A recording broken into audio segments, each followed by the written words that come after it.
सनातन अमर आत्मा परमात्मा रूपले आनन्द मात्रामा सबै सधैँ रहिरहनलाई आत्मज्ञानको दैनिक प्रवचन कार्यक्रम अखण्ड सुख अद्वैत प्रदीप बलराम जीसी सरस्वतीको साथमा हरेक दिन दिउँसो 1:45 बजेदेखि।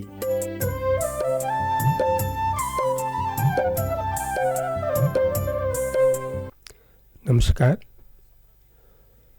संसारको सर्वश्रेष्ठ ज्ञानी हुनुहुन्छ अष्टावक्र, यसलाई प्रकाण्ड ज्ञानी भनिन्छ। यद्यपि उहाँले अष्टावक्र गीता त्रेतायुगमा दिनुभएको हो, तापनि त्यसको आवश्यकता, अष्टावक्र गीताको आवश्यकता अहिले पनि उत्तिकै छ, अझ झन् ज्यादा आवश्यक छ भन्दा पनि हुन्छ। अष्टावक्र गीतामा प्रकाण्ड ज्ञानी अष्टावक्रले के भन्नुहुन्छ भने, प्रथम प्रकरणमा 12 श्लोकको अन्तिममा भ्रमात् संसारवान इव भनेर, अर्थात् भएको वस्तु त एक आत्मा मात्रै हो जहिले पनि, किनभने सत्य वस्तु त एउटै हुन्छ, दुईटा त हुँदैन। त्यो सत्य वस्तु त आत्मा मात्रै हो, आत्मा बाहेक अरू सत्य त केही पनि छैन। यसैले सबैको यथार्थ स्वरूप आत्मा हो, संसारका सबैको यथार्थ स्वरूप आत्मा हो, किन भएको सत्य वस्तु आत्मा मात्रै हो। फेरि आत्मा जस्तो अद्वितीय, एक परिपूर्ण, सनातन, सधैँ आनन्दै आनन्द, सधैँ सत्य, यस्तो हुने अवसर संसारका हामी प्रत्येकलाई पाउँछौँ भने त्योभन्दा ठुलो कुरा त अरू केही पनि भएन। यो त अतुलनीय उपलब्धिको कुरा भयो हामीलाई, किनभने आत्मा त अमर हो, परिपूर्ण हो। आत्माको नाश अथवा परिवर्तन त कहिले पनि हुँदैन। यो त सधैँ सत्य हो, सधैँ ज्योति रूप हो, सधैँ आनन्द रूप हो, यसको विकल्प त छैन। त्यसैले संसारका हामी सबैलाई अष्टावक्र गीताबाट प्रकाण्ड ज्ञानी अष्टावक्रज्यूको अनुग्रहले मुमुक्षु नरेश, नेपाल भूभागका मिथिला नरेश जो जनक हो, उहाँको प्रार्थनामा अनुग्रह गरेर अष्टावक्र गुरुले भन्नुहुन्छ, भ्रमात् संसारवान इव। यद्यपि आत्मा मात्रै हो नित्य सत्य, सबैको यथार्थ स्वरूप, परिपूर्ण स्वरूप, जसको विकल्प छैन, अतुलनीय हो, तर पनि भ्रमले गर्दाखेरि संसारी हुन आइयो, संसारीपनमा आइयो। भ्रमले गर्दा आत्मा मात्रै हुँदा हुँदै पनि परिपूर्ण, सनातन, अमर, एक, यस्तो हुँदा हुँदै पनि संसारका हरेकको मौलिक स्वरूप, निजी स्वरूप, यथार्थ स्वरूप केवल आत्मा भगवान हुँदा हुँदै पनि भ्रमले गर्दा, अर्थात् आत्मालाई नजान्नुबाट, अज्ञानताबाट, अविद्याबाट, मायाबाट संसारवान हुन पुगियो। तर यहाँ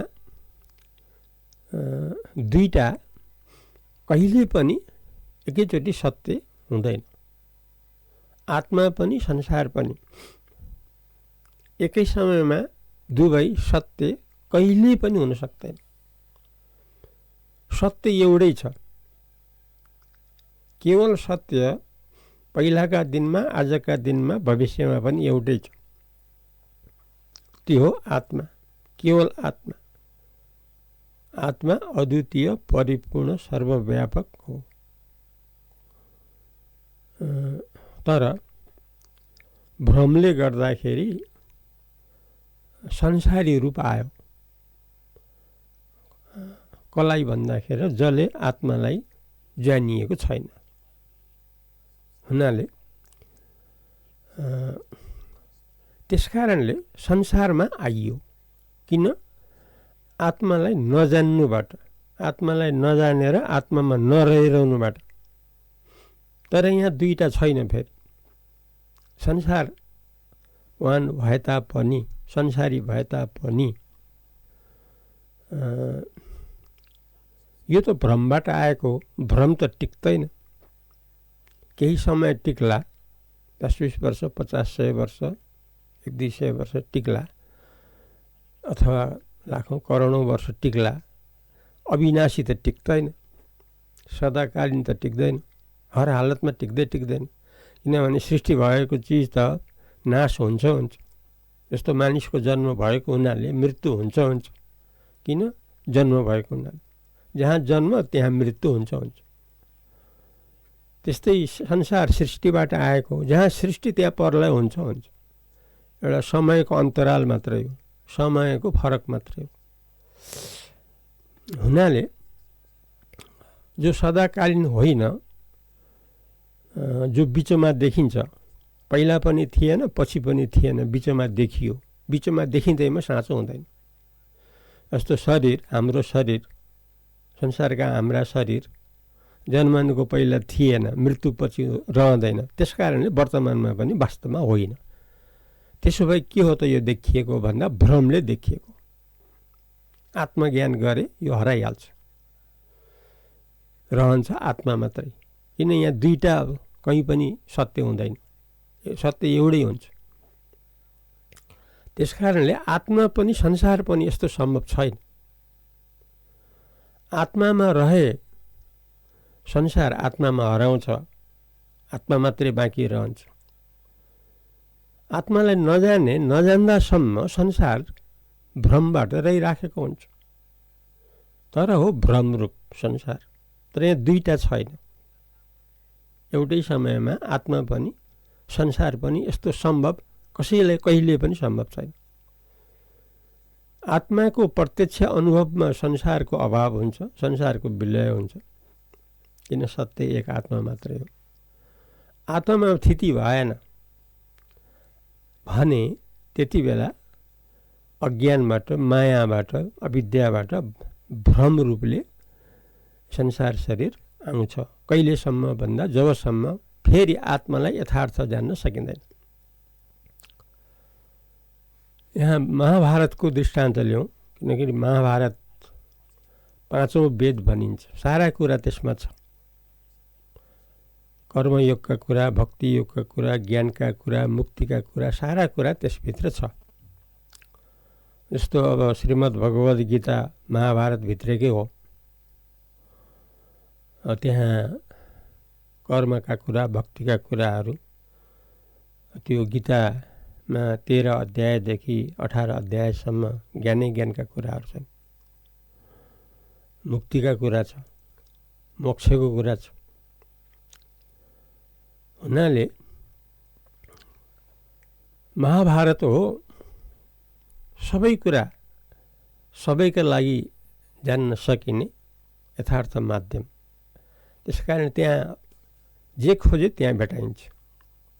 अब यो प्रसङ्गमा आत्मा र संसार एकै समयमा कुनै हालतमा छैन भन्ने दृष्टान्त पनि हामी महाभारतबाट लिन सक्छौँ। जस्तो व्याधा पुत्र र कुन्ती पुत्र एकै समयमा दुईटा हुनै सक्दैन। व्याधा पुत्र र कुन्ती पुत्र। पहिला जो कुन्ती पुत्र हो, सूर्य पुत्र हो, तर विशेष कारणले त्यो बच्चालाई भर्खरै जन्मिएको बच्चालाई बक्सामा राखेर नदीमा बगाउनु पर्ने बाध्यता कुन्ती मातालाई थियो, गर्नु। र बक्सा बगाउँदा बगाउँदा त्यो नदीको किनारमा भोटे सिकारी पनि थियो। बक्सामा के रहेछ भनेर बक्सालाई समातेर हेर्दा बच्चा, अनि उसले प्रेमले बच्चालाई हुर्कायो।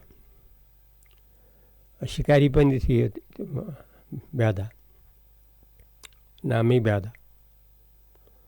अनि त्यो बच्चा पनि बढ्दै गयो, शिकार खेल्नमा साह्रै सिपालु, अति सिपालु, झन् मन पर्दै गयो। यसरी वृद्धि हुँदै गयो। त्यो अब संजोगले त्यहाँ महाभारत लडाइँ आयो, त्यसमा त सबै देशका होमिनु पर्ने थियो। अब त्यो बच्चा पनि होमियो, व्याधा पुत्र पनि। तर लडाइँमा त्यो पुत्रले यति कौशलता देखाइदियो, यति बहादुरी देखाइदिए, सबैले छक्क पार्दे, सबैलाई छक्कै पार्दे। त्यस्तो बहादुरी त्यहाँ देखाइदिए। जानकारले भन्नुभयो, बाबु तिमी कुन्ती पुत्र हो, व्याधा पुत्र होइन। अनि त्यो बच्चाले, युवाले विचार गर्यो, चाल ढाल रूप रङ, आफ्नो कौशल यताउता रूप रङ, किनभने एकदमै ठुलो, एकदमै राम्रो, एकदमै साहसिलो, एकदमै बहादुर त्यस्तो थियो। जचिहाल्यो, मिलिहाल्यो, लक्षण मिलिहाल्यो र कुन्ती पुत्रको रूपमा बदलियो। हुनाले पहिला सुरुमा कुन्ती पुत्र नै हो, तर बिचमा व्याधा पुत्र हुन गए। व्याधा पुत्रको अवस्थामा कुन्ती पुत्र भन्ने कुरा अनभिज्ञ थियो, थाहा थिएन, कसैलाई पनि थाहा थिएन। तर पछि लडाइँमा ज्यादै बहादुरीपन देख्दा त्यहाँ कुन्ती पुत्र भन्ने त्यो जानकारबाट थाहा भयो। अब त्यहाँ दुईटा एकै समयमा कुन्ती पुत्र पनि व्याधा पुत्र हुन सम्भव छैन। पहिला कुन्ती पुत्र हो, तर बिचमा बाधा पुत्र हो, व्याधा पुत्र हो, तर पछि फेरि कुन्ती पुत्र हुन आयो। त्यस्तै हामीहरू सबै पहिला केवल एक आत्मा हो, आत्मा भगवानै हो हामीहरू। तर भुलले, भ्रमले हामीहरू संसारमा बग्न आयौँ, बगिराख्यौँ संसारमा। तर अष्टावक्र गीता जस्तो अतुलनीय ज्ञान शास्त्रले हामीलाई हाम्रो लक्षण देखेर, किनकि हामी त सधैँ रहन चाहन्छौँ, हामीमा जान्नु भन्ने पन छ, नजान्नु भन्ने पन त छैन। आनन्दै आनन्द मात्रै चाहने हामीहरूको स्वभाव हो भनेपछि त यो त आत्माको पुरा लक्षण हो, विशेष लक्षण मिल्यो। हामीसँग भएको लक्षण र अष्टावक्र गीताले भनेको लक्षण मिल्यो। त्यसो भए हामी जो सुरुमा पनि आत्मा थियौँ, अब फेरि पनि परमात्मा, अर्थात् आत्मा परमात्मा एउटै हो। जसरी कुन्ती पुत्र पहिला कुन्ती पुत्र नै हुन्, बिचमा व्याधा पुत्र भए पनि पछि फेरि कुन्ती पुत्रमै आए। त्यस्तै हामीहरू पनि सुरुमा आत्मा भगवानै हौँ, भ्रमले अज्ञानवश हामी यतातिर आयौँ संसारमा, फेरि हामी आत्मामा। अब रह्यो केवल आत्मा मात्रै। अब भ्रमरूप संसार छैन, अज्ञान नाश भयो, ज्ञान प्राप्त भयो। ज्ञान भनेको आत्मा, आत्मा भनेको अमर परिपूर्ण अद्वितीय सदाकालीन मोक्ष मुक्त रूप। आजलाई यति नै गरौँ। भोलि नयाँ प्रसङ्गले आउँछु। तबसम्म आनन्द परमानन्द बलरामजीलाई बिदा दिनुहोस्। नमस्कार।